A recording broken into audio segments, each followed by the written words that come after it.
Hello everyone. आज हम घुटनों के दर्द के बारे में डिस्कस करेंगे कि घुटनों का दर्द क्या होता है, कैसे होता है, कैसे इससे बचा जा सकता है और इसका ट्रीटमेंट क्या है, इसका इलाज क्या है। तो आइए शुरू करते हैं। सबसे पहले बात करेंगे कि घुटनों का दर्द क्या होता है। घुटनों के दर्द के बारे में जब हम बात करते हैं तो सबसे पहले नी का, घुटने का बेसिक स्ट्रक्चर जानना बहुत जरूरी है कि आखिर घुटने के अंदर, नी जॉइंट के अंदर क्या क्या स्ट्रक्चर्स होते हैं। इसी प्रकार हम बेसिक स्ट्रक्चर के बारे में थोड़ा पढ़ेंगे। सबसे पहले बात करेंगे नी जॉइंट की। तो नी जॉइंट दो प्रमुख हड्डियों से मिलकर बना होता है। जो पहली हड्डी होती है वो होती है जांघ की हड्डी, थाई की हड्डी जिसको बोलते हैं फीमर, और दूसरी हड्डी होती है टीबिया। ये दोनों हड्डियां मिलकर जॉइंट बनाती है, नी जॉइंट बनाती है। तो इन दोनों हड्डियों के एंड पे एक कवरिंग होती है जिसको बोलते हैं कार्टिलेज, जिसका काम ये होता है प्रमुख कि दोनों हड्डियों को आपस में घिसने से बचाना। होता क्या है ऑस्टियोआर्थराइटिस में कि जो कार्टिलेज है ये धीरे धीरे एज के अकॉर्डिंग ये घिसने लगता है, और जैसे जैसे ये घिसता है फिर धीरे धीरे दोनों तरफ की जो आर्टिकुलर सरफेस की बोन्स होती है वो एक्सपोज होती है और आपस में टकराने लगती है। जैसे ही ये आर्टिकुलर घिसते हैं और दोनों हड्डियां आपस में टकराती है वैसे ही असहनीय दर्द होता है, और इसी को बोलते हैं ऑस्टियोआर्थराइटिस। ऑस्टियोआर्थराइटिस किन किन कारणों से हो सकता है? सबसे पहला कारण होता है ओवर यूज एक्टिविटी।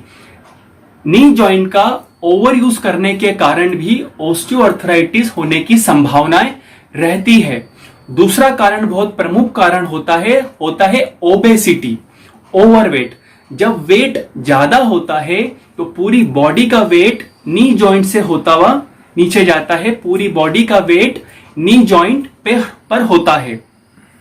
तो इसी कारण नी जॉइंट पे वेट आने के कारण उसमें डिस्ट्रक्शन होने लगता है और प्रॉब्लम होने लगती है, पेन होने लगता है। होता है नी जॉइंट के अंदर की साइड पेन ज्यादा होता है।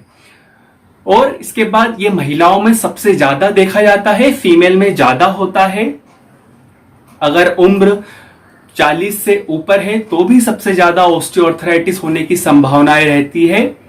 किसी ऑपरेशन के कारण अगर नी में किसी कारण से डिफॉर्मिटी आ चुकी है, नी का शेप चेंज हो चुका है ऑपरेशन होने के कारण, तो भी ऑस्टियोआर्थराइटिस होने की संभावनाएं होती है। और अगर आप किसी ऐसे ऑक्यूपेशन में हो जहां पर प्रोलॉन्ग स्टैंडिंग रहती है, पूरे दिन आप खड़े रहकर काम करते हैं, तो वहां पर भी संभावनाएं रहती है कि आपको ऑस्टियोआर्थराइटिस हो सकता है।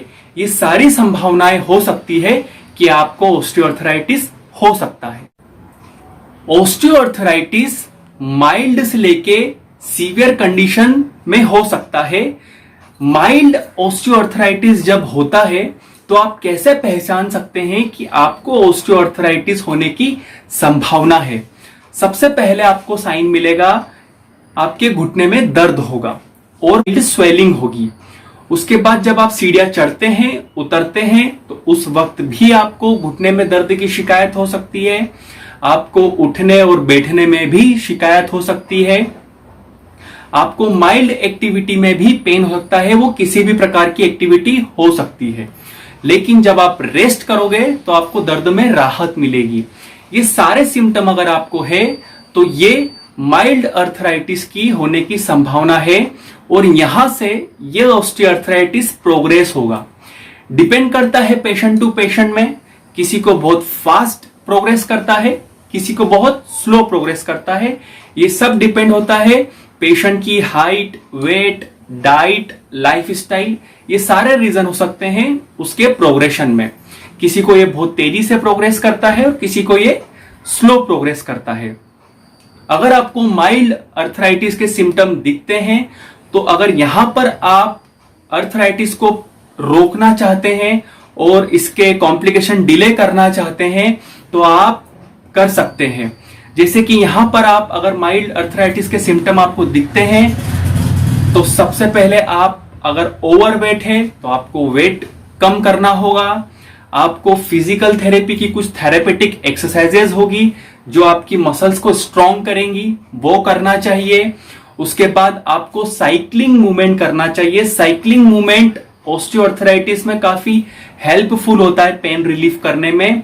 उसके बाद आपको बोन डेंसिटी टेस्ट करवा लेना चाहिए।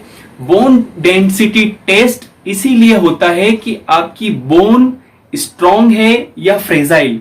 आपकी बोन स्ट्रॉन्ग है तो अच्छा है, लेकिन अगर आपकी बोन थोड़ी वीक है तो वो बोन डेंसिटी टेस्ट में पता चल जाता है।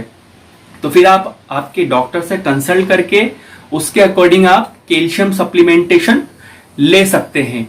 अगर आपको माइल्ड अर्थराइटिस के सिम्टम दिखते हैं तो आप एक्सरे भी करवा सकते हैं और एक्सरे में भी आपको चेंजेस नजर आएंगे। तो ये सब अगर आप कर लेते हैं और आप पहले से ही इसका ट्रीटमेंट कर लेते हैं, इसकी जो प्रिकॉशन है वो रख लेते हैं, तो आपको ऑस्टियोआर्थराइटिस ज्यादा कॉम्प्लिकेटेड नहीं होगा। अदरवाइज आप ये सब नहीं करते हैं तो ये प्रोग्रेस होगा और सीवियर ऑस्टियोआर्थराइटिस में कन्वर्ट हो जाएगा। सीवियर ऑस्टियोआर्थराइटिस के सिम्टम होंगे कि आपका जो नी जॉइंट है वो काफी स्वेलिंग हो जाएगा, उसका शेप चेंज हो जाएगा, उसमें बहुत ज्यादा अनबियरेबल पेन मतलब असहनीय दर्द होगा और धीरे धीरे आपकी मांसपेशियां मसल्स भी वीक हो जाएगी, जिससे आपका जो थाई वाला पोर्शन है, जो जांग वाला पोर्शन है, वो धीरे धीरे पतला हो जाएगा, जो अलग ही दिखेगा। उसके बाद पेशेंट फिर चलने में भी असमर्थ होगा और वो धीरे धीरे बेड रिडन हो जाएगा। लेकिन इसको बीच में रोक सकते हैं। अगर आपको अर्थराइटिस में थोड़ी प्रॉब्लम हो रही है और आपको लगता है कि बहुत ज्यादा तकलीफ है, तो अगर आप सीवियर होने से पहले ही अगर आप इसका ट्रीटमेंट में एकमात्र उपाय होता है घुटना बदलवाने की सर्जरी करवाना। अगर आप घुटना बदलवाने की सर्जरी मतलब TKR टोटल नी रिप्लेसमेंट की तरफ जाते हैं तो पेशेंट अच्छा रिकवर करेगा और पेशेंट अपनी नॉर्मल लाइफ स्टाइल वापिस आ जाएगी उसकी नॉर्मल लाइफ स्टाइल में। लेकिन अगर बहुत ज्यादा सीवियर ऑस्टियोआर्थराइटिस में आप TKR की तरफ जाते हैं, टोटल नी रिप्लेसमेंट की तरफ जाते हैं, तो वहां पर पेशेंट की रिकवरी थोड़ी सी प्रॉब्लमेटिक हो जाती है, थोड़ा सा उसको रिकवरी में प्रॉब्लम आती है। बाकी TKR पूरा सक्सेसफुल सर्जरी है, आप उसके लिए जा सकते हो। तो ये सारे जो प्रिकॉशन है आप ऑस्टियोआर्थराइटिस में कर सकते हो, घुटने के दर्द में कर सकते हो। इससे आपका जो कॉम्प्लिकेशन है वो जल्दी नहीं आएंगे और आप बहुत लंबे समय तक आपका घुटना स्वस्थ रहेगा। ये सब चीजें आप कर सकते हो, ये आपको फायदा करेगी, हेल्प करेगी। ऑस्टियोआर्थराइटिस घुटने के दर्द का इलाज क्या है? सबसे पहले नॉन फार्मेकोलॉजिकल ट्रीटमेंट होता है जिसमें पेशेंट को एजुकेट करना है उसकी बीमारी के बारे में, उसका वजन कम करने के लिए बोलना है, उसको फिजियोथेरेपी के लिए बोलना है और पेशेंट इस केस में नी कैप का इस्तेमाल भी कर सकता है। नी कैप बहुत अच्छा ट्रीटमेंट होता है पेन रिलीफ के लिए। नी ब्रेस का इस्तेमाल भी कर सकता है, वॉकिंग स्टिक भी इस्तेमाल कर सकता है।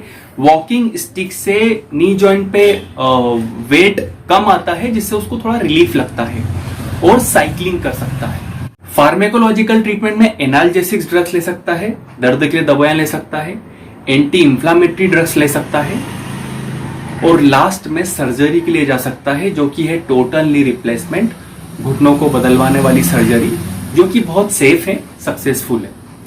तो आज इसी के साथ हमने घुटने के दर्द के बारे में डिस्कस किया है। अगर आपको ये वीडियो पसंद आई हो तो लाइक करें, सब्सक्राइब करें और कमेंट करें। Thank you so much.